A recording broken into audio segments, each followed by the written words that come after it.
नैतिक शिक्षा की इस कक्षा में आप सबका स्वागत है। आज हम नैतिक शिक्षा के अंतिम पाठ राष्ट्रीय गीत को पढ़ने जा रहे हैं। इसके पश्चात जो हमारे पास पाठ 20 बचता है, नित्य कर्म के मंत्र केवल स्मरणीय, तो वो केवल स्मरण करने के लिए, मैंने याद करने के लिए है।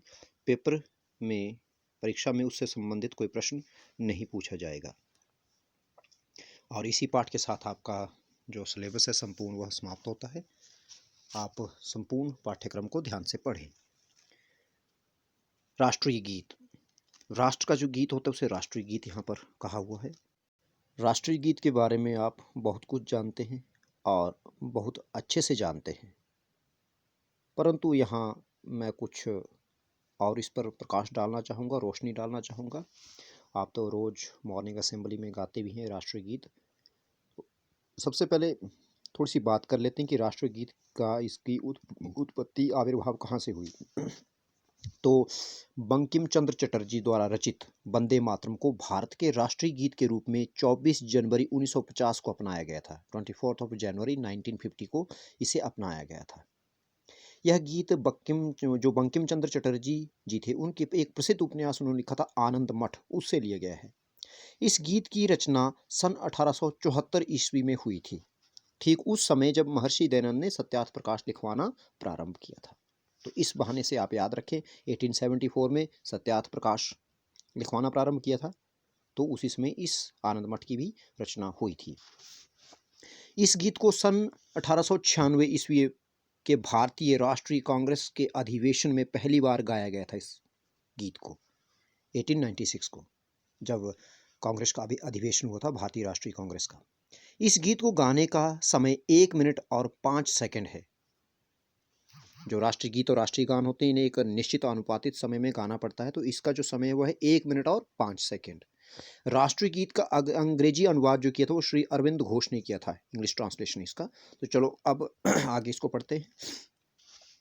वंदे मातरम, वंदे का अर्थ होता है वंदना करता हूं, ये उत्तम पुरुष का एक वचन है ये, ठीक है। मातरम, माता को, कैसी माता को, अब उसके विशेषण दिए हुए हैं कि मैं ऐसी माता की वंदना करता हूँ। किस माता की वंदना करता हूँ, विशेषण देखिए नीचे। सुजलाम, सुंदर जल वाली को। सुफलाम, द्वितीय के सब में द्वितीय है इसमें। सुजलाम, सुफलाम, मलयज, शीतलाम, सस्य श्यामलाम, मातरम, इन सब में द्वितीय है। सुजलाम में, सुफलाम में भी। सुजलाम माने अच्छे जल वाली को, सुफलाम माने अच्छे फल वाली, मलयज शीतलाम, मलयज कहते हैं चंदन, चंदन को शीतलाम कहते हैं चंदन से भी शीतल हवाओं वाली माता की मैं वंदना करता हूँ। सुजलाम, सुंदर जल वाली माता की मैं वंदना करता हूँ। किस माता की बात की जा रही है, पृथ्वी की। इसलिए सबसे नीचे आप देख रहे होंगे यहाँ पे एक ऋग्वैदिक सूक्त से लिखा हुआ है, एक वाक्य यहाँ पे दिया हुआ है, आप उसको देखेंगे नीचे। माता भूमि पुत्रो अहम पृथिव्याः, इस प्रकार से लिखा हुआ है, ठीक है। यह वाक्य दिया हुआ आपके पास, माता भूमि पुत्रो अहम पृथिव्याः, ये दिया हुआ है नीचे वाक्य। इसको मैंने अभी आपको दिखाने की कोशिश की है। ये नीचे लिखो, माता भूमि पुत्रो अहम पृथिव्याः, जिसका अर्थ है कि माता जो है वो भूमि है और मैं पृथ्वी का पुत्र हूँ। ये किस में लिखा हुआ है, ये लिखा हुआ अथर्ववेद में, 12वें कांड के प्रथम अध्याय में। भूमि सूक्त है, पृथ्वी सूक्त, उससे लिया गया है ये, माता भूमि पुत्रो अहम पृथिव्या। तो इसलिए यहाँ पे कहा गया कि वो माता, भूमि माता जो कैसी है, सुंदर जल वाली, सुंदर फल वाली, चंदन से भी शीतल हवाओं वाली। और दूसरा मलयज का अर्थ होता है, मलयज एक पर्वत का नाम भी है, ठीक है। और मलयज पर्वत से निकलने वाली ठंडी हवाओं के समान जो है। तो इसके कवियों ने अलग अलग अर्थ किए हैं, ठीक है। तो मलयज का यहाँ 2 प्रकार का अर्थ लिए गए हैं। अब शस्य श्यामलाम मातरम, शस्य मने खेती से हरी भरी इस मातृभूमि की मैं, भारत भूमि की मैं क्या करता हूँ, वंदे, वंदना करता हूँ। आगे फिर विशेषण लिखता है, शुभ्र ज्योत्स्नाम पुलकित यामिनीम। शुभ्र ज्योत्स्नाम कहता है, शुभ्र माने सफेद, चांदनी से युक्त, यामिनीन माने रातों वाली, जिसकी रातें कैसी होती हैं, स्वच्छ चांदनी से युक्त होती हैं। शुभ्र सफेद चांदनी से युक्त जिसकी रातें हैं। फुल कुसुमित द्रुमदल शोभिनीम, द्रमदल लिखा है, द्रुम, द्रुम होगा यहाँ पर, द्रुमदल शोभिनीम, और जो कैसी है, खिले हुए फूलों से सुशोभित है। द्रुमदल, दल कहते हैं समूह को, द्रुम कहा गया है यहाँ पे पेड़ों को, ठीक है।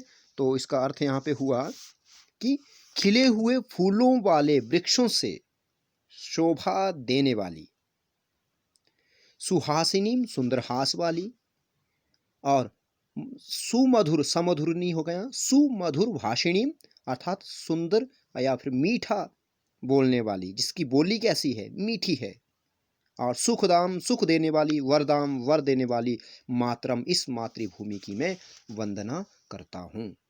आगे भाव में भी यही लिखा है, भाव में भी इसके शब्दार्थ लिखे हुए हैं। मैं भारत माता की वंदना करता हूँ, जो कि कैसी है, सुंदर जल वाली, सुंदर फलों वाली, चंदन से शीतल, खेती से हरी भरी मातृभूमि जो, उसकी मैं वंदना करता हूँ। स्वच्छ चांदनी से प्रसन्न रात वाली, खिले हुए फूलों वाले वृक्षों से शोभा देने वाली, सुंदर हास वाली, मधुर बोलने वाली, सुख देने वाली, वर देने वाली माता की मैं वंदना करता हूँ। तो ये भारत भूमि के प्रति एक वंदना गीत है, जिसे राष्ट्रीय गीत के रूप में स्वीकारा गया है। और नीचे जो पंक्ति लिखी है मैंने पहले ही पढ़ी है, पृथ्वी हमारी माता है और हम उसके पुत्र हैं। इसके अपने वर्ड मीनिंग्स भी नोट करने, क्योंकि पेपर में पूछे जाते हैं। सुखदाम शब्द का क्या अर्थ है, माने सुख देने वाली। वरदाम शब्द का अर्थ क्या है, वर देने वाली। सुहासिनी माने सुंदरहास वाली। शस्य श्यामलाम खेती से हरी भरी। सुजलाम सुंदर जल वाली। सुफलाम सुंदर फल वाली। तो इन्हें भी आप साथ साथ में नोट करेंगे। आगे इसमें से प्रश्न पूछे हैं, अब उनकी हम चर्चा करेंगे आगे।